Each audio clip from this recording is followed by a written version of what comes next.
Hello friends, क्या हाल चाल है। आप सबकी उम्मीद करता हूँ आप सब बढ़िया होंगे। जैसा कि हमने वादा किया था आपसे कि हम अगली वीडियो में आपको वह सारी किताबें बताएंगे जो किताबें आपकी परीक्षा में मतलब अन्य जो छात्र हैं उनसे अग्रसर की ओर ले जाएंगे, उनसे ज़्यादा प्रश्नों को हल करवाएंगे। तो वो कौन सी किताबें हैं, आपको पढ़ाई कैसे करनी चाहिए, मैं बता देता हूँ। देखिए, सबसे पहली बात ये है, जैसे मैं हूँ, आप हैं, आप उत्तर प्रदेश पुलिस कांस्टेबल की तैयारी कर रहे हैं और मैं हूँ, मैं भी कांस्टेबल हूँ। तो या मैं सब इंस्पेक्टर भी मान लूँ, जो कांस्टेबल और दरोगा होते हैं ना, जितने लोग ये होते हैं ये सभी ऐसे परिवार से बिलोंग करते हैं। ये कोई अमीर फैमिली से नहीं होते हैं, ये सब मिडिल क्लास की फैमिली से होते हैं। क्योंकि हम सब के पास वो साधन संसाधन उतने ही होते हैं, बस ज़रूरत के लिए, उससे ज़्यादा नहीं होते।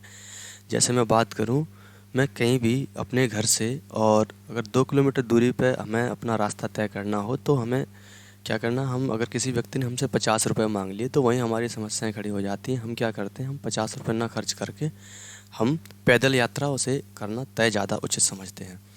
तो आपको, आपके पास पढ़ाई के अलावा कुछ और मार्ग या माध्यम है नहीं, आप इसी से अपने जीवन को संभाल सकते हैं। आपका यही रास्ता है, आपकी ज़िंदगी बदल सकता है। फ़िलहाल में 60,244 पद आए हुए हैं। अगर आप वास्तविक पढ़ाई कर रहे हैं तो बहुत बड़ी बात नहीं है, आपका सिलेक्शन निश्चित रूप से हो जाएगा। अब आप कितनी मेहनत कर रहे हैं, आउटपुट कितना दे रहे हैं, कैसे पढ़ाई कर रहे हैं, आप पर डिपेंड करता है। एक वो छात्र है जो पढ़ाई कर रहा है लेकिन उसका आउटपुट कुछ नहीं निकल रहा है। भले ही वो 8 घंटे पढ़ रहा है, लेकिन सुबह 8 घंटे बैठ जाता है पढ़ने के लिए और उसने शाम तक अगर कुछ आउटपुट नहीं निकाला, इसका मतलब ये उसका पढ़ाई होना या पढ़ना व्यर्थ है। क्योंकि बहुत सारे लोग हमने देखे हैं, वो क्या करते हैं, मोबाइल को चलाते रहते हैं साथ में बैठे बैठे, और चैट भी कर रहे हैं या बात भी कर रहे हैं और पढ़ाई भी कर रहे हैं, या किसी की नज़रों के सामने वो ऐसा आवाज़ प्रतीत करवा रहे हैं कि हाँ वो पढ़ाई कर रहे हैं, लेकिन वो पढ़ते नहीं। वास्तविक रूप से ये है कि सामने वाले को वो दिखाना चाहते हैं कि वो पढ़ रहे हैं और अपना मोबाइल से काम भी कर रहे हैं। ऐसा आपको नहीं करना है। आप जितने समय तक पढ़ेंगे, आप गंभीरता से पढ़ेंगे, आपका काम हो जाएगा। पढ़ने का भी कई एक तरीका है। अब देखो, पूरा सिलेबस कंप्लीट करने की बात की जाए तो मुझे नहीं लगता है कि कंप्लीट हो जाएगा, लेकिन कंप्लीट एक होने की या करने की एक विधि है, उसके माध्यम से आप जरूर कर सकते हैं, जो कि अभी हम आपको बताएंगे। तो ऐसा मत करना कि 8 घंटे पढ़ रहे हैं लेकिन आउटपुट कुछ नहीं निकल रहा है। आउटपुट निकलना चाहिए। जैसे मैं बात करूँ आप कैसे पढ़ने, सबसे पहली बात यह है कि मैं आपको पहले किताब बता दूँ आपको। आपको मैथ की, आपको प्रैक्टिस सेट किताब लेना है, वो लेना है घटना चक्र प्रैक्टिस सेट। घटना चक्र जो प्रैक्टिस सेट है, टोह करके होगा, आप उसे लगाएंगे। आपने उसमें देखा कि सवाल जो हैं सारी क्षेत्र से हैं उसमें, जैसे मैं हिंदी, रीजनिंग, मैथ, जीएस। तो हिंदी में देखना है आपको कि कहाँ कहाँ से सवाल आ रहे हैं, मैथ में देखना है कहाँ कहाँ से सवाल आ रहे हैं, सबको नोट डाउन करना है कितने सवाल कहाँ से पूछे गए हैं। उसमें प्रीवियस ईयर के भी सवाल मिलेंगे आपको और अपने उनके बनाए हुए भी मिलेंगे। तो आपको प्रैक्टिस सेट लगानी है, वहाँ से आपको ये कंप्लीट करना है हिंदी में, वो सॉरी, एक प्रैक्टिस सेट जो जनरल प्रैक्टिस सेट या कॉमन प्रैक्टिस सेट कहें, जिसके लिए उत्तर प्रदेश पुलिस में जो परीक्षा जैसे होगी उसी आधार पर। अब अगर मैं स्पेशल की पार्ट की बात करूं पढ़ने के लिए, तो आपको आदित्य पब्लिकेशन की किताब ले लेनी है। मैं आपको दिखा दूं, आदित्य पब्लिकेशन की अगर आप किताब ले लेंगे, एक सेकेंड, चलिए मैं आपको दिखा दूंगा, फ़ोटो दिखा दूंगा उसमें। आदित्य पब्लिकेशन की आप किताब ले लेंगे तो आप वहाँ से कंप्लीट कर सकते हैं उसे। उसके बाद में घटना चक्कर की तो मैं आपको बता दूं, ऐसी ऐसी आपको किताब लेनी है। इस पर लिखा है यूपीएसआई, तो यूपीएसआई नहीं, उस पर टोह लिखा होगा नीचे, टोह, उसे ले लेना है। ये तो उपनिरीक्षक के लिए है, ये रीजनिंग है इसमें। तो आप चाहो तो अलग अलग सब्जेक्ट की वैसे ले सकते हैं। ये जैसे लिख रखा है क्रम नंबर 4, आप देख सकते हो, ये 4 लिख रखा है, 3, 1, 2 इस तरीके से लिख रखे होंगे। तो आपको स्पेशल टॉपिक अगर लेना चाहे सब्जेक्ट की तो आप वो भी ले सकते हैं। जैसे मैथ की आपने ले ली, उसके लिए अच्छा, आपको जैसे जीएस की लेना है छोटा मोटा पढ़ने के लिए, तो आप इस वाली किताब को ले सकते हैं। देखो, इस किताब को भी ले सकते हैं, वरना ये भी घटना चक्र की है, और देख लो ये घटना चक्र की है।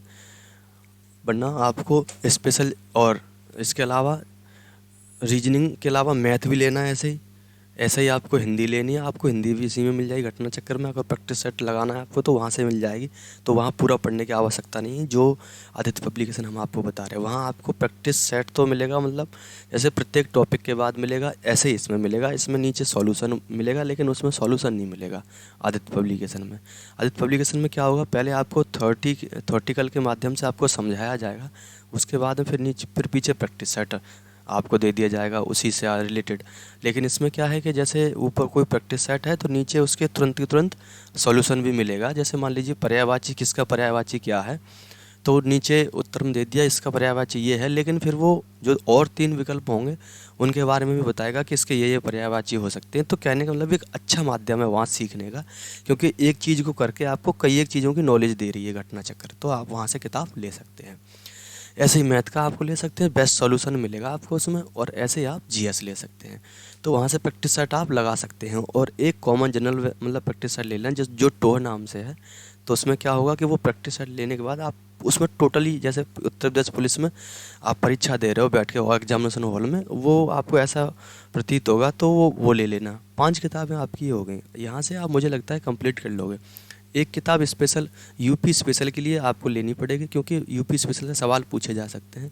तो एक वो किताब आप ले लेना यूपी स्पेशल। लेकिन पढ़ने का तरीका मैं आपको बता दे रहा हूँ कि जब जो सेक्शन आपने चुना है उस सेक्शन से आपको सवाल लिखने हैं कि किस सेक्शन से आप पे कितने सवाल आए हैं।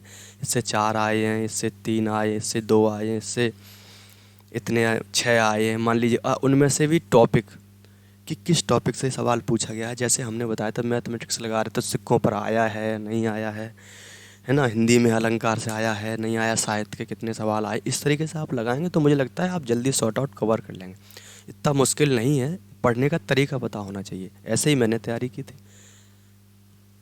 देखो, एक वो व्यक्ति है जो बहुत बड़ा विद्वान बन गया मतलब पढ़ते या पढ़ाते हुए, और एक वो व्यक्ति है जिसने एवरेज पढ़ाई की है। उसे विद्वान नहीं बनना है, लेकिन वो एवरेज पढ़ाई पढ़ रहा है। तो आप ये लगा लीजिए एवरेज वाले का सिलेक्शन हो जाएगा, लेकिन किसी इकलौते सब्जेक्ट में एक व्यक्ति विद्वान हो जाएगा तो उसका सिलेक्शन नहीं हो पाएगा। इसलिए आपको एवरेज बनना है, आपको सारी चीज़ों को लेकर के चलना है। इतना खंड इसका, इतना खंड इसका, इतना खंड इसका, इतना खंड इसका, ऐसे करके पढ़ना है। अगर आप सोचो कि आप एक सब्जेक्ट में विद्वान हो, जैसे मैथमेटिक्स हो या जीएस में, तो बात नहीं बनेगी आपकी, तो सिलेक्शन नहीं हो पाएगा। पढ़ाई आपको ऐसे ही करनी पड़ेगी, और सुबह से लेकर के शाम तक आपको पढ़ाई पढ़ रहे हो जैसे आप, और आपने ये देखा कि आप आउटपुट नहीं निकाल रहे हो, शाम को आप ये नहीं सोच रहे कि आज हमने कितना पढ़ लिया, क्या आउटपुट निकला हमारा, तो आपका सिलेक्शन नहीं हो पाएगा निश्चित रूप से। बात आप नोट कर लेना कहीं भी। अच्छा, एक तरीका हमने क्या बताया, जितना पढ़ रहे हैं उतना आउटपुट होना चाहिए। ठीक है, किताबें हमने आपको बता ही दी हैं, सारे माध्यम हमने आपको बता दिए हैं। अब पढ़ना ना पढ़ना आपके ऊपर डिपेंड करता है। इसके अलावा एक बेहतरीन चीज़ और आपको बताएं, जैसे आप कोचिंग कहीं ज्वाइन किए हुए हो, आपने कोचिंग ज्वाइन कर रखी है। देखिए, कोचिंग आपने भी की है, कोचिंग सामने वाला पर्सन भी कर रहा है कहीं दूसरा बंदा। सबसे ज़्यादा जीत उसी की होगी जिस बंदे ने अपने कलम के नीचे से प्रैक्टिस के रूप में सवाल को निकाल दिया है, जीत उसकी होगी।